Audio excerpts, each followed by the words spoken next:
The crowd didn't know what was happening. The band was ready. The lights were perfect.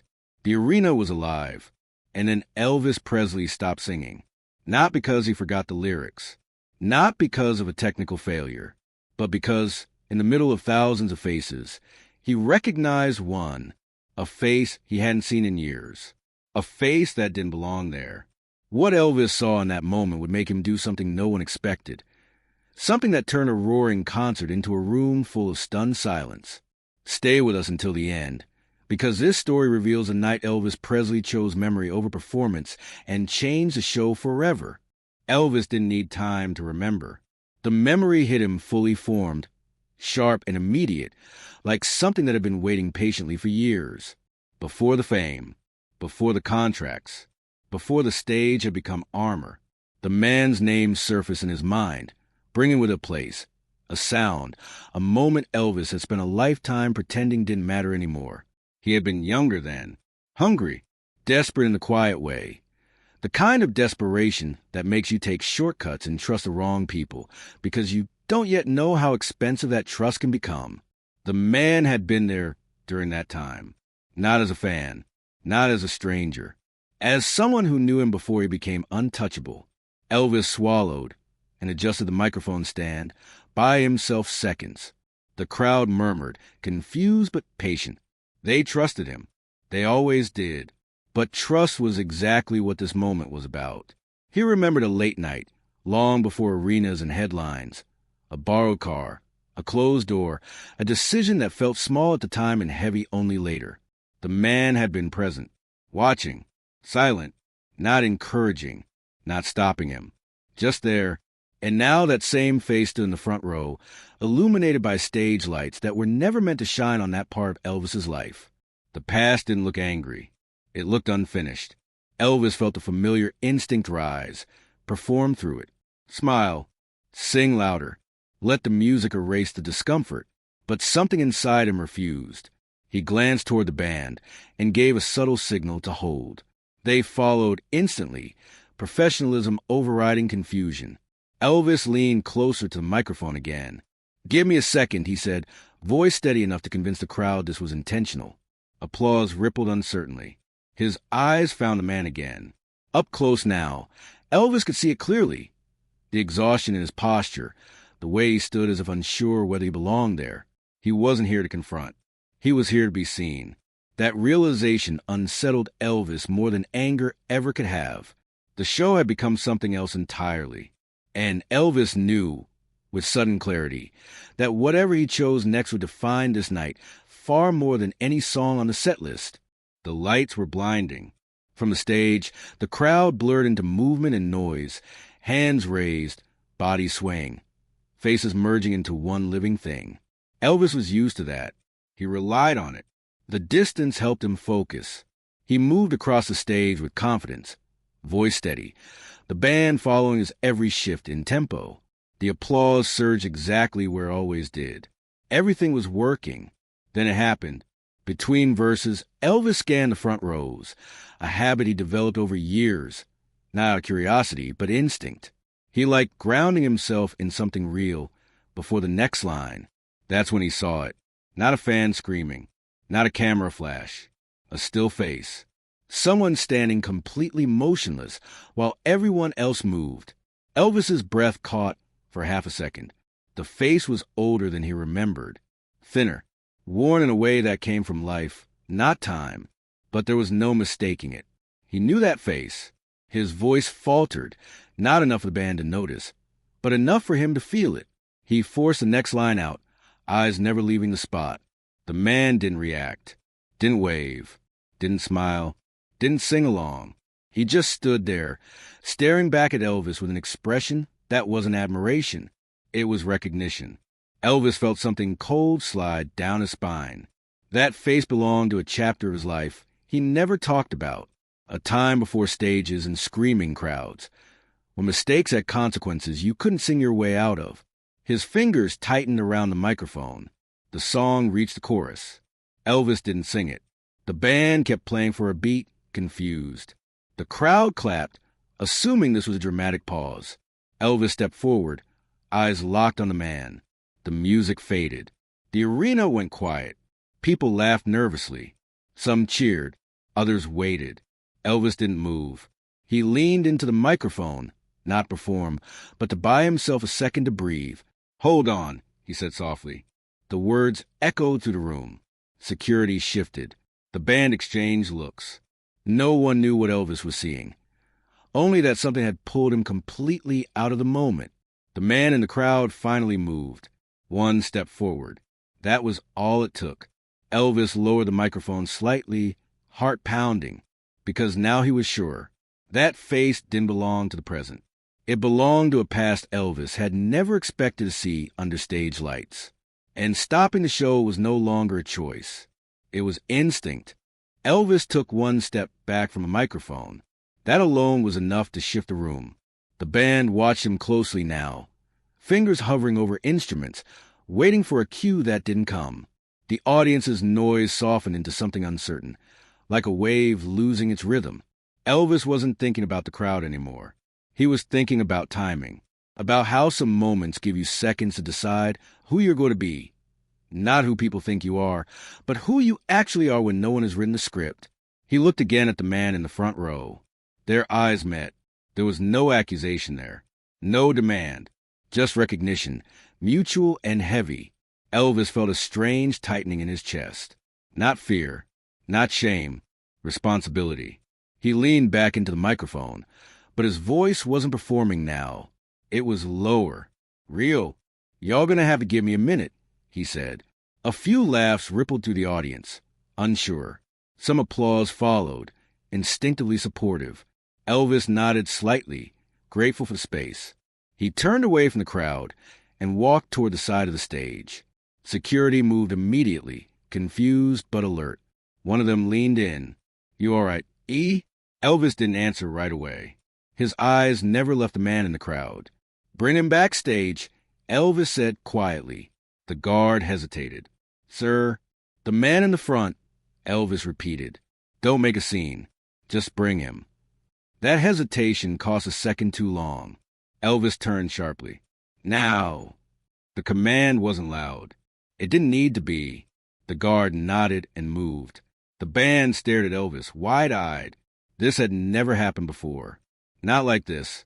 Elvis returned to the microphone. "Take 5, he told them. The drummer set his sticks down slowly. The keyboardist leaned back, confused but obedient. The lights stayed on, but the music was gone. The arena buzzed with speculation. Elvis stood alone at center stage, microphone lowered, listening to the sound of thousands of people waiting for something to resume. But what had stopped wasn't the show. It was the distance between past and present. As security led the man toward the side exit, Elvis felt his heart pounding harder than it ever did before a performance. He wasn't afraid of what the man might say. He was afraid of what he already knew.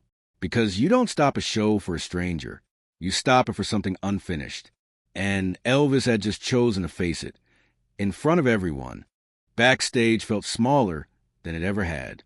The moment Elvis stepped to the curtain, the noise of the arena dulled into a distant vibration, like a storm pressing against thick walls. Crew members froze when they saw his face, not angry, not panicked, but focused in a way that made questions feel dangerous. Security brought the man in quietly. Up close, the years were unmistakable. The man's hair was thinner, streaked with gray. His jacket hung a little loose, like it had once fit better. His hands were clasped in front of him, not defensive, restrained. Elvis dismissed everyone else with a look. "Give us a minute," he said. No one argued. The door closed. For a second, neither of them spoke. Then the man exhaled, slow and heavy. "Didn't think you'd remember me." Elvis nodded once. "I did." The man studied the floor. "Didn't come to cause trouble." "I know," Elvis said. Silence stretched between them. Thick, uncomfortable, familiar. "You never said anything back then," the man finally said. "I figured you wouldn't want me to." Elvis felt the weight of that sentence settle into his chest. Back then he'd been afraid. Afraid of consequences. Afraid of losing everything before it even began. And silence had felt like survival. "I should have," Elvis replied quietly. The man looked up, surprised, not by the words, but by the tone. "I didn't come for an apology," he said. "I just wanted to see if you were still you." That hurt more than accusation ever could. Elvis leaned against the table, suddenly aware of how far apart their lives had traveled from the same moment.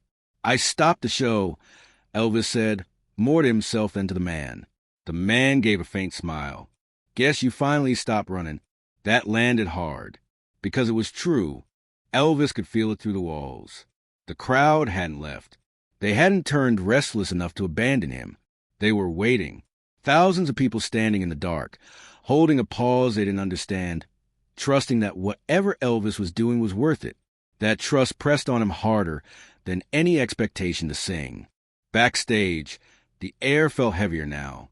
The man stood quietly, hands still clasped, as if he'd already said everything he came to say just by showing up. "You should get back out there," the man said finally, not pushing, just stating a fact. Elvis nodded, but didn't move. "I will," he said, just not the same way. He realized then that the fear he'd carried all these years wasn't about being exposed. It was about being reduced, turned into a headline, a rumor, a version of himself flattened into something manageable. That's why he'd run. The man watched him carefully. "You don't owe me anything." Elvis met his eyes. "I know." And that was the truth. This wasn't about repayment. It was about alignment. Elvis opened the door and let the muffled roar of the arena flood back in. The sound hit him like a wave, familiar, powerful, demanding. For the first time, it didn't feel like home.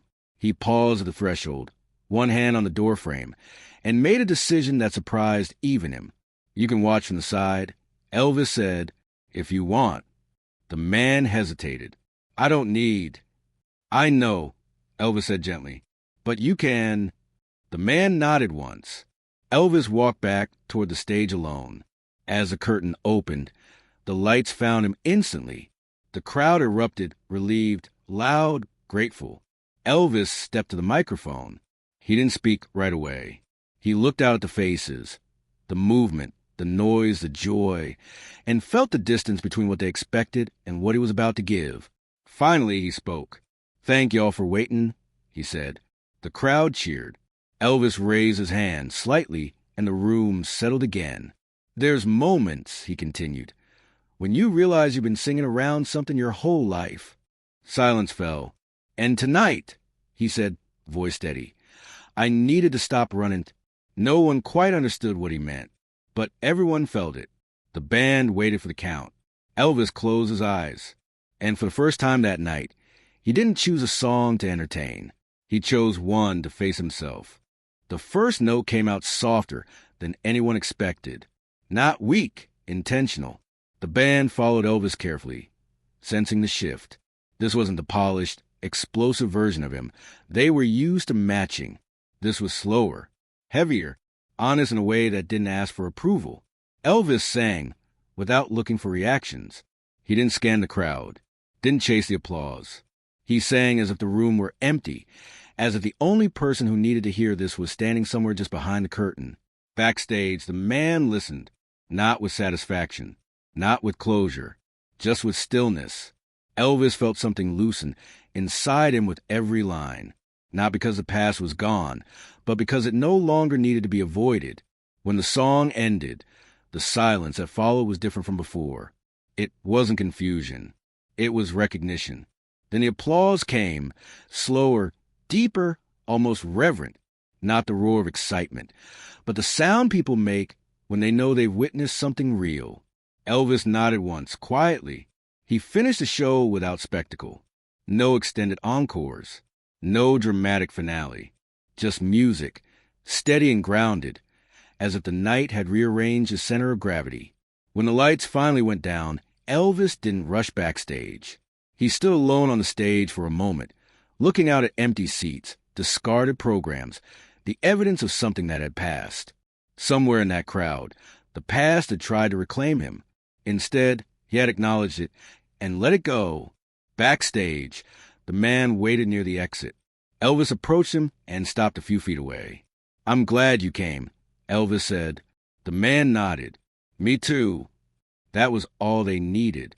No handshake, No hug, no dramatic goodbye. Some connections don't need ceremony to end properly. The man left quietly, disappearing into the corridor, into the world beyond the arena. Elvis watched him go. Then he turned back toward the dressing room, lighter than he'd felt walking in.